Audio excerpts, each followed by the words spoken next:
Hey y'all, welcome back to the Amateur Therapy Podcast where we keep it real and aim to heal.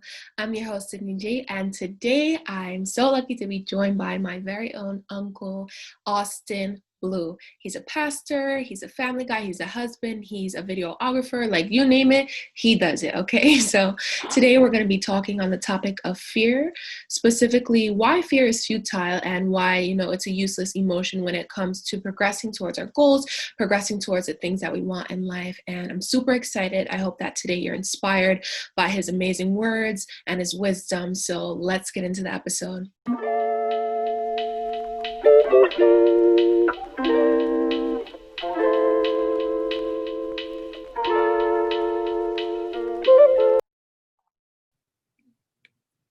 What's up? Hey. Oh, hello. What's going on, man? It's all good. How are you? I'm great. How are you? I love your hoodie.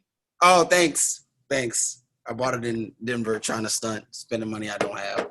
Oh, well, felt that. How are you? I'm good. It's been a day, kind of like last night. I just had a really bad dream and I got no sleep, but took a nap, ready to do this with you. I'm so excited to hear some wisdom. You be speaking facts. So I try, man. I try to speak more helpful things than ignorance these days because there was a time. yeah. But yeah, love the hair. The hair is dope. Thank you. I really was not feeling it at first, but No. you grow into things. You grow in love with things. Everybody can't pull that off, and you did. Thank you. I've seen that go bad many times. Walking hot Cheetos. Huh? I said walking around hot Cheetos. Yes. The lemon flavored hot Cheetos. Ultra hot.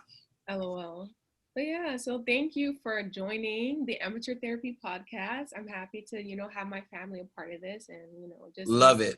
As a pastor, you as everything that you do just amazes me and you inspire me to continue to be courageous and transparent. So you're the perfect person to talk about fear today, which is what we're going to be talking about, and just overcoming fear, what fear even is. And so if you're ready, I'd like to start and let's really dig deep into this topic. Lego. Yeah, so talk to me a little bit about fear. Let me ask you how you would define fear for yourself first. Wow. So fear to me is the lack of faith in things that you can't control. That to me is fear. I don't know what's going to happen tomorrow, 5 minutes from now. And because I don't know that, nobody likes uncertainty. Nobody wants to go into a place where hey, look, I really don't know what's going to happen. So when you're fearful, all you can do is make up scenarios. I'm afraid of snakes. I'm terrified of snakes. I have never held a snake in my life, ever. I've never held a snake. I've never been close to a snake, but I'm terrified of them because I don't know what they're capable of. All I see is on TV and, I watch movies like Anaconda and it's I'm terrified of snakes because I don't know what they can do. So to me, to say all that is fear is the lack of faith or understanding in what's to come ahead. So yeah, that's fear to me. Yeah, that's good because it really is in a way irrational. Because we're clinging on to, like you said, the uncertainty and the unknown. And I can't remember who said it, but I remember seeing on social media somebody tweeting fear is just faith in the negative.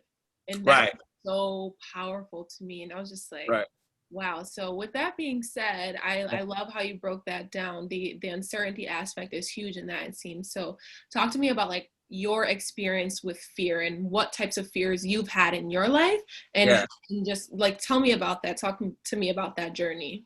So with me, I've always been afraid. My biggest thing has always been I'm very fearful of what people say about me, my reputation, what people say about my family, my church, how I preach, what I preach about. That's always been my thing. So fear has led me to two things in my life, and this is it. Fear has led me to do two things. I either don't go for something that I think I can, but I won't do it out of fear, or I will act, I will put on this perception as if I'm not struggling or as if this is not a challenge to me. So I've either had to, one, run away from things, or two, be fake. That's the only thing that fear has ever done for me in my life. Yeah.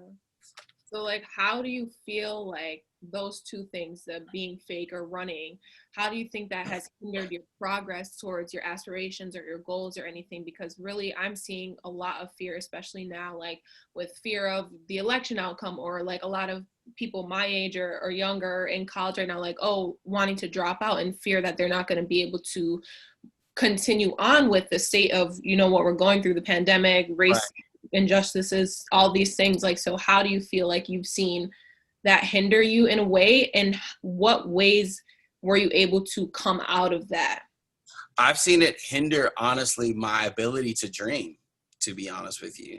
I think especially once I got to a certain age, like I realized that, hey, Miss Sid, somebody from our church just walked in. Uh, Once I got to a certain age, I felt like I couldn't dream anymore. And like, this is how life is going to be.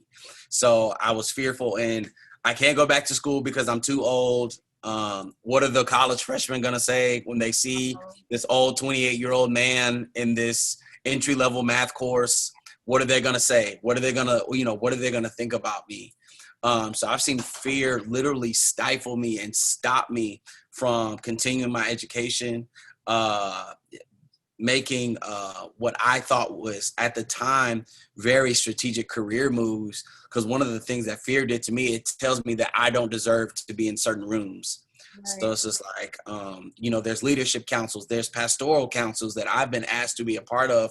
And I'm like, nah, because those guys are really, really smart. And those guys have like their own churches. And those guys pastor thousands of people. And I'm just like little old Austin Blue here in San Antonio. Nobody knows who I am. Nobody knows who our church is. So like, it's kept me out of the rooms like that I felt God wanted me to be in.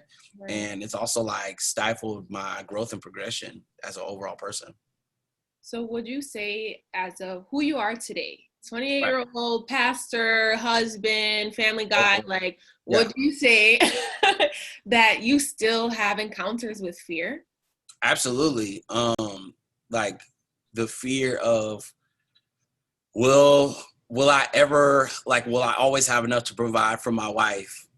I have no kids, but like, I see things like, the Sandy Hook situation that makes me scared. You know what I mean? That there's fear there. I see parents that send their kids off to school, and there's a shooting that happens, or there's a bus accident, or there's a fight at school. So yeah, I deal with all those things now, but of course I'm not even a parent. I haven't even walked in all these situations. So like you said earlier, like I have faith in the negative. Right. And I do that a lot. And, I already told you, and your mom, your sisters, your brothers, you guys all know this. Like, I am extremely dramatic. I take everything, like, everything is the worst case scenario. So it's just like, if I'm at home and somebody bangs at my door, they're coming to kill us. Like, Right. they're there to harm us. So, those are still some of the encounters, and I'm going to therapy now to kind of work through those things. But yeah, absolutely. I still deal with fear now, even at this 28-year-old pastor, husband, all these things. Still, fear is something I still deal with. I think I do a great job of combating that when it's necessary. But yeah, fear is very much real. I agree. Like, I think that there's something like there's this false reality of like getting over all your fears. And it's like fear is continuous. That's why you need to continue to be courageous as a Right. person. And Yeah. when you're talking about like pretty much ending on like that's something I still have to combat. How would you say you do combat that? Like, do you think you have a strategy to deal with your fear, or do you feel like it's kind of just whenever that fear comes, it's like I gotta improvise on my feet to combat that?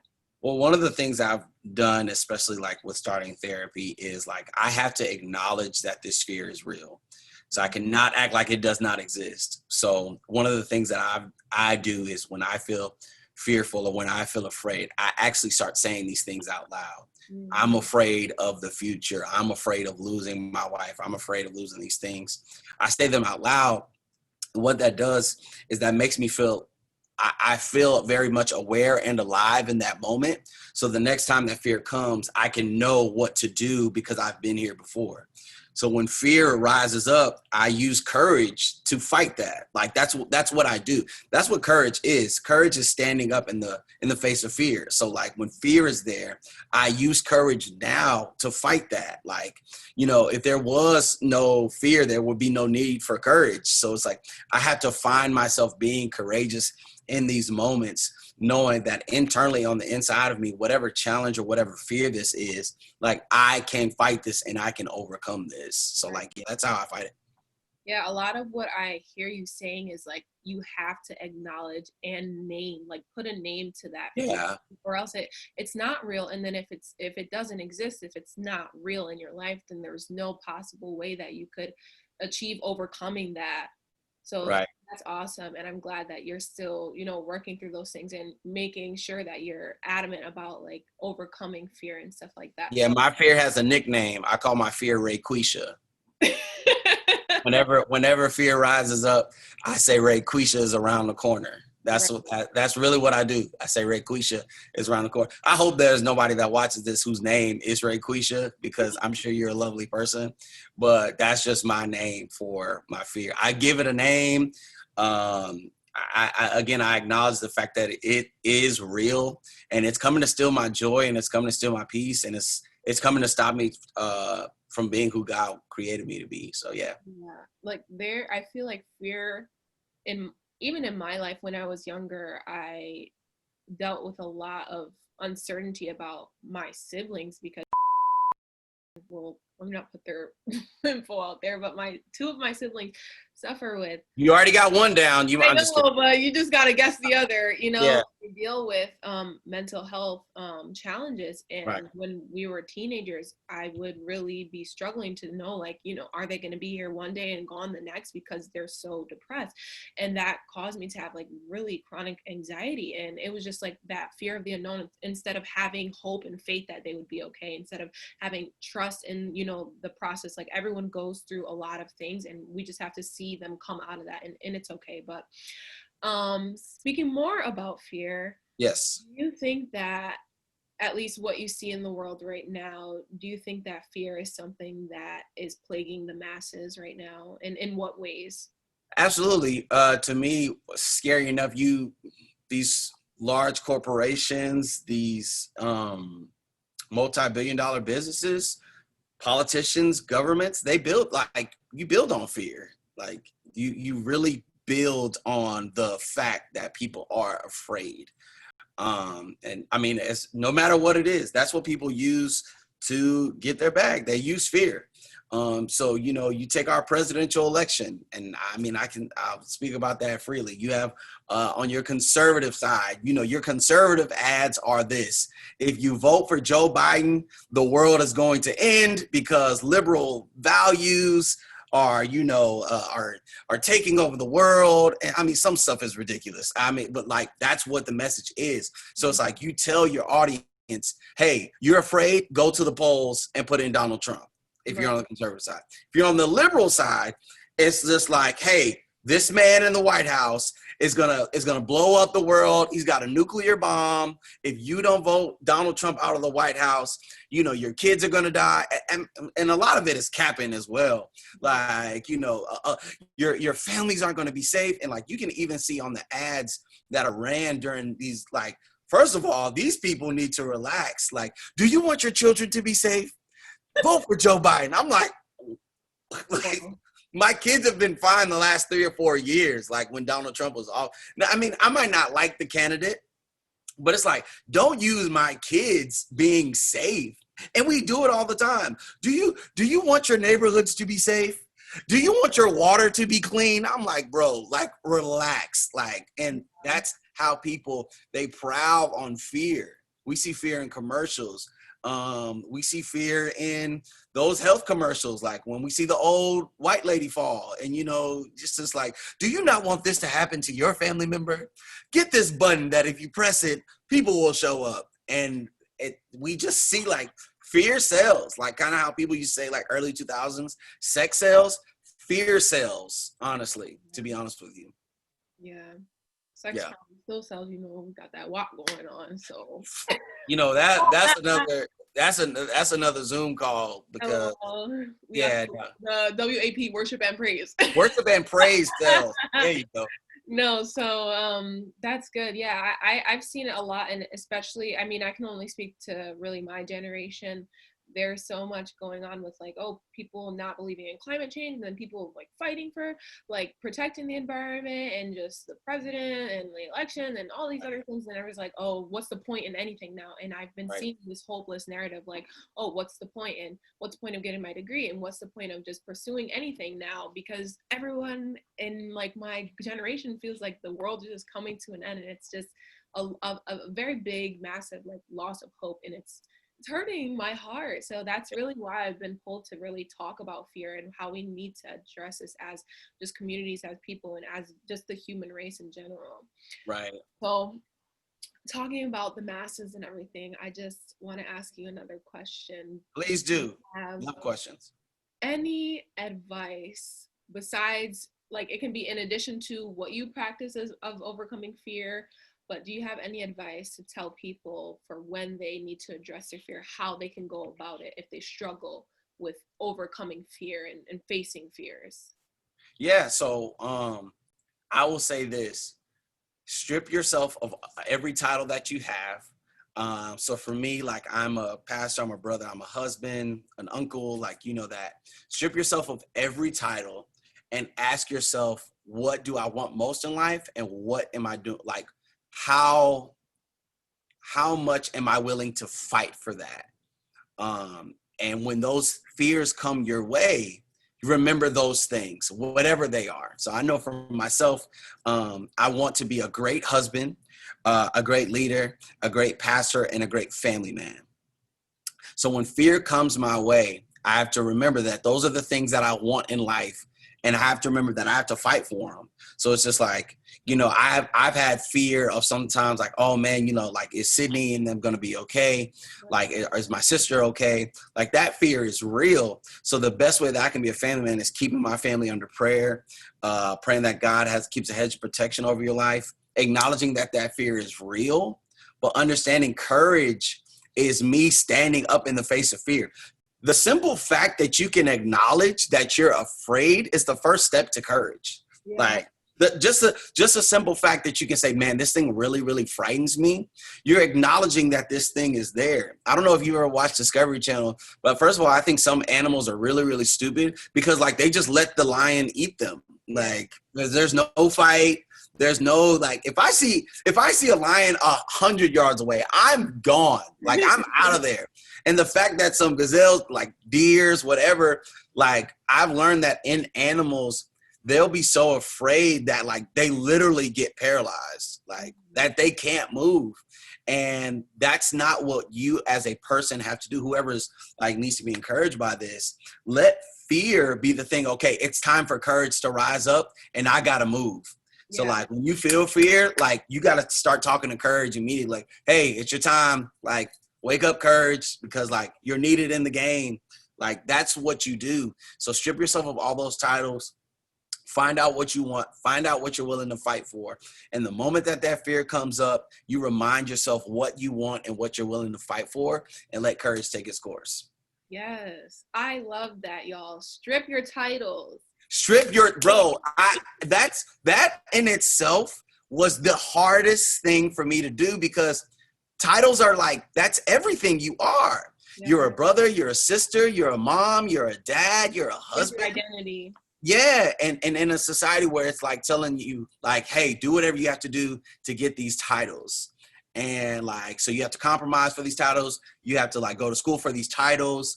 So the moment that you strip yourself of all those things, you're literally the same as everybody else. Mm-hmm. That's the hardest part. So it's just like, I don't care who it is. Like, if LeBron James stripped himself of all his titles, he's just like me. Like, he's he's a person that is living life. So once I did that, I'm telling you, Sid, the moment that I started stripping myself of titles, I found out what scares me the most and who I really am. Like, who is Austin? Not like, okay, like your mom and your dad, they're great. Your nieces and nephews, they're great. Your wife is great. Your church is great. You being a pastor, great. Who is Austin? Like, what scares you? And that moment was so humbling to me, and it changed my life. And now I'm really learning how to combat fear with courage. So yeah. That's so good. I'm encouraged by this. I know that there will be others who are really encouraged by that. So what I got from that, y'all, strip your titles, name your fear, call on courage. That's what we got from that. We can sum all that up. Yeah. So honestly, this has been great, and this is a tradition. It's gonna be an ongoing tradition for any guests on the Amateur Therapy podcast. I always ask 3 closing questions, so it's like a little, a little prize round. Let's go. Hey, so on the Amateur Therapy podcast, we really believe in keeping it real and aiming to heal. So, that's not a problem for me. So right. So Austin Blue. Yes. How do you define healing? Ooh. How would I define healing? Healing is letting the hurt take its course. Because some people think this, I know this might be like a long answer. Some people think that healing is like the act of feeling better, and like that's actually not it. So like I hurt my knee a few years ago, and to heal it, I had to go to therapy, and therapy sucks. Like therapy is hard. It's stretching, it's icing, it's recalibrating your leg, it's recalibrating your shoulder, whatever it is. So it's just like through healing, I have to go through almost a season of allowing the hurt to take its course. But as time goes on, like that healing, it's less and less. It doesn't hurt as bad as it did yesterday. It doesn't hurt as bad as it did a month ago. That's healing. So it's just like, whatever you've been hurt in your life, whether it's a physical or emotional pain, you have to almost let that hurt you for a second, but continue to grow in that. Like, okay, yes, this hurt. Like, I'm very upset. Like, the only way to like really get over a relationship is acknowledge how hurt you were, that person ended it with you. And then you keep reminding yourself, yes, that hurt, but like, I'm still here. Like, yes, that was unfortunate, but like, I still have a purpose. Yes, that hurt, but like somebody out is going to love me out there. That's what you do.